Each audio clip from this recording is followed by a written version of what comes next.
বলি আমি, এটা আসলে প্রচন্ড ভার। আমি দেখেন কাজে নিলাম, অনেক ভার, কিন্তু ধরেন এক সাইডে আপনার 5 কেজি হবে না, টোটাল 10 কেজি হবে না, বেশি হবে না। ধরেন আপনার 20 কেজি আছে দুটো সাইডে।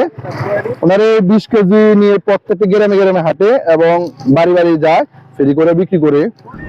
এই ভিডিওটা খুবই ইন্টারেস্টিং হতে চলেছে। আমাদের কাছে রয়েছে একটি বক্স, এই বক্সের মধ্যে রয়েছে কয়েকটি লটারি। আজকে দেখবো এই আঙ্কেলের সাথে কি ঘটতে যাচ্ছে তা আপনারা কল্পনা করতে পারবেন না।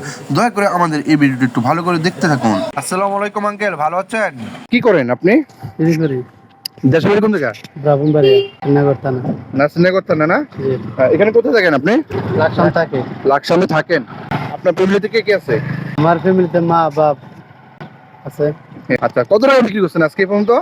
আজকে মনে হয় আমরা তো ওই নষ্ট মোবাইল টোবাইল কিনি, হ্যাঁ হ্যাঁ, এগুলা নিয়ে মনে হয় 1000-1500 টাকা হয়ে যাবে। 1000 থেকে 1500 টাকা বিক্রি করছেন না?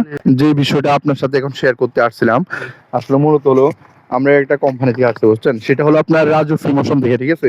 আমাদের এখানে 5টা-6টা টোকেন আছে।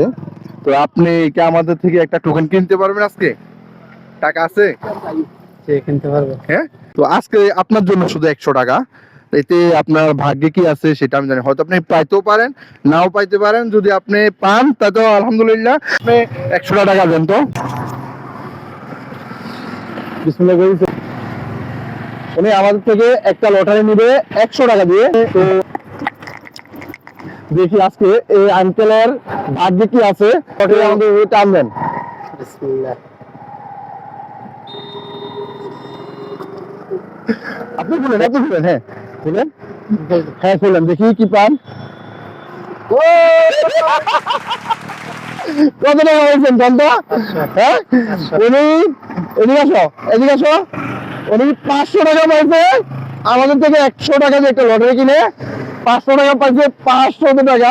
আচ্ছা শোনেন, এখন যদি আপনি লটারি ধরার পরে যদি আপনি না পাইতেন তাহলে কি দাবি ছিল? না না, আমি 100 টাকা দিয়ে আমার থেকে লটারি কেনার পরে মনে দিতে পারি আঙ্কেলকে। আপনি কিভাবে বুঝলেন যে আপনি পাবেন? আমি মানে টাকা না কি এটাও আমি জানি না। আচ্ছা আচ্ছা, আমি আসলে মানে আমি মনে করছি যে কোনো কিছু ওই কেলনা মেলনা বা আমার ছেলে মেয়ে কেলনা মেলনা আশা টাকার কোনো আশা আমি মনে করেন না পাইলেও খুশি আছিলাম। এটা একটা কেলনা, এরকম একটা আনন্দ, এটা অন্যান্য জায়গায় দেখছি, এটা আনন্দের বিষয়। কেউ পা না। আপনি কি এই সমস্ত ভিডিও দেখেন? প্রমোশনের ভিডিওগুলো দেখেন আপনি? দেখছি আর হ্যাঁ? কে পাইছে, অনেকে পাইছেন না। তারপর যারা খুশি, আমি খুশিটা আমিও এরকম মনে মনে খুঁজতেছি যদি ওই আমার ভাগ্যটা কি আছে, আমিও দেখতাম চাইছি। তাহলে এখন আপনার ভাগ্যের উপর কি আপনার ভরসা আছে? ভাগ্যের উপর। এই দেখেন, উনি আমাদের এই বক্স থেকে একটা লটারি নেওয়ার পরে উনি 500 টাকা পাইছে। উনি 100 টাকা দিয়ে অবশ্য কিনছে। আমরা আসলে এটার দাম নেব না, কারণ ওনার মনটা দেখলাম কি করতেছে। তো আমি ওনার আগে উনি যে লটারিটা কিনছে আমার থেকে 100 টাকা দিয়ে, আগে ওনার টাকাটা ওনাকে ফেরত দেয়, ঠিক আছে? আঙ্কেল খুশি হয়ে দিয়েছেন? হ্যাঁ অবশ্যই খুশি। আপনি আগে আপনার 100 টাকা নেন, নেই না, কারণ অনেকেরই আমরা এইভাবে ট্রাই করি যে উনি 50 টাকা 100 টাকা দিয়ে লটারি কিনতে পারে কিনা। যদি কিনতে পারে তাহলে ওনার জন্য আসলে এই লটারিটা পারফেক্ট হয়। আর জায়গার কাছে অনেক সময় বলে যে টাকা থাকে না, তারেও লটারি দেয়, ঠিক আছে? তো এই জন্য উনি যে আমাদের থেকে লটারি কিনা 500 টাকা পাইছে, ওনাকে আমরা এখন এই 500 টাকা দিয়ে দেবো। আঙ্কেল এই 500 টাকা।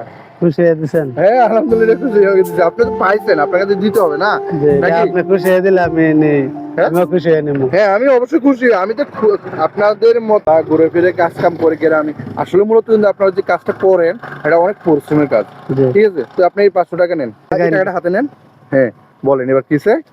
আসলে কোনোদিন 500 টাকা ইনকাম করতে পারি না। কালকে সারাদিন গ্রাম করছি, কোনোরকম খরচের টাকা খাওয়ান বিলটা হয়েছে। আর কোনোদিন 1000 টাকা হয়ে যায়, আবার কোনোদিন নিল। এই ঘরে ফটা যদি ব্যবসা ফ্রি কাজ তো, আডার কাজ তো আপনার আরতে আরতে একদিন ব্যবসা করলে 2 দিন ব্যবসা করলে আর মন চায় না ব্যবসা করার জন্য না। অন্য কোনো ব্যবসা করতে পারেন, যে পরিমাণ কষ্ট করেন ওই পরিমাণে অনেক সময় বিক্রিও করতে পারেন না। অনেক সময় এরকম রোজ ইনকাম 500 টাকা থাকে না। নাই তো ওই ব্যবসা দিয়েছিলাম, আরি ফাতিলের দোকান দিয়েছিলাম, তবে লেখাপড়া নাই, মানুষের বাকিটা লিখতে পারি না, এই জন্য ছেড়ে দিচ্ছি। আপনার ফ্যামিলিতে কে কে আছে? আমার ছেলে আছে, 3 ছেলে 1 মেয়ে। হ্যাঁ, আর মা আছে, বাপ আছে, ছোট ভাই আছে একজন, আচ্ছা। দুইজন বোন আছে। যে কষ্ট কথাগুলো বললো, উনি আসলে লেখাপড়া জানে না বিধি আজকে ফেরি করে আপনার গ্রামে গ্রামে উনি হান্ডি পাতিল বিক্রি করে ওনার সংসারটা চালায়। তো আপনার এই ব্যবসার উপরে কতজন সংসারে চলে? তার উপরে আমার এই ব্যবসাটার উপরে আমার স্ত্রী, আমার ছেলে মেয়ে 4 জন, হ্যাঁ। আর আমি 5 জন, টোটালি 6 জন আছে। উনি এই ফেরি করে আপনার সিলভারের আচার বলবাটি এগুলো বিক্রি করে একটা সংসারে ওনার 6 জন সদস্য মেম্বার আছে। উনি এই 6 জনকে চালাতে হয় এবং নিজে এখানে এক্সট্রা বাসা ভাড়া করে সম্পূর্ণ কিছু করে থাকে। তো আমি বলবো যে যেখানে আছে অপরে সহযোগিতা করতে পারেন এই সমস্ত ভাইদেরকে, আসলে অনেকটা উপকৃত হবে। আর এটা ভাই আপনি এদিক দিয়ে আসেন তো, আমাদের এদিক দিয়ে আসেন। কই ভাই কই, জি দেখে আপনি এটা কিভাবে নেন ভাই বলেন তো? এটা মানে আমাদের অভ্যাস হয়ে গেছে, আর এমনি পাতলা হই আর তাতে আপনারা যদি বলি, আমি এটা আসলে প্রচন্ড ভার। আমি দেখেন কাজে নিলাম, অনেক ভার, কিন্তু ধরেন এক সাইডে আপনার 5 কেজি হবে না, টোটাল 10 কেজি হবে না, বেশি হবে না। ধরেন আপনার 20 কেজি আছে দুটা সাইডে। ওনারে 20 কেজি নিয়ে প্রত্যেকটা গ্রামে গ্রামে হাঁটে এবং বাড়ি বাড়ি যায় ফেরি করে বিক্রি করে। তো চিন্তা করেন ওনারা সকাল থেকে হাঁটে এই মালগুলো বিক্রি করার জন্য, অনেক কষ্টের ব্যাপার। তো আমি চাই এই সমস্ত ভাইদেরকে সবাই সহযোগিতা করবেন এবং যতটুকু পারে আর্থিকভাবে সহযোগিতা করার জন্য অনেক রিকোয়েস্ট করব। আর আমি যতটুকু পারি করে যাচ্ছি ভাই। ওকে, ব্রাহ্মণবাড়িয়ার ভাইদেরকে বলছি, আমাদের বাড়ি ব্রাহ্মণবাড়িয়া নাসিরনগর থানা ডরমন্ডল গ্রাম। আমার ভাইদেরকে বলছি, বোনেদেরকে বলছি, আপনারা পছন্দ মানে আমাদেরকে শেয়ার করে দিবেন, আমাদের কষ্টগুলা দুঃখ লাগলে শেয়ার করে দিবেন। Tata tata. আচ্ছা।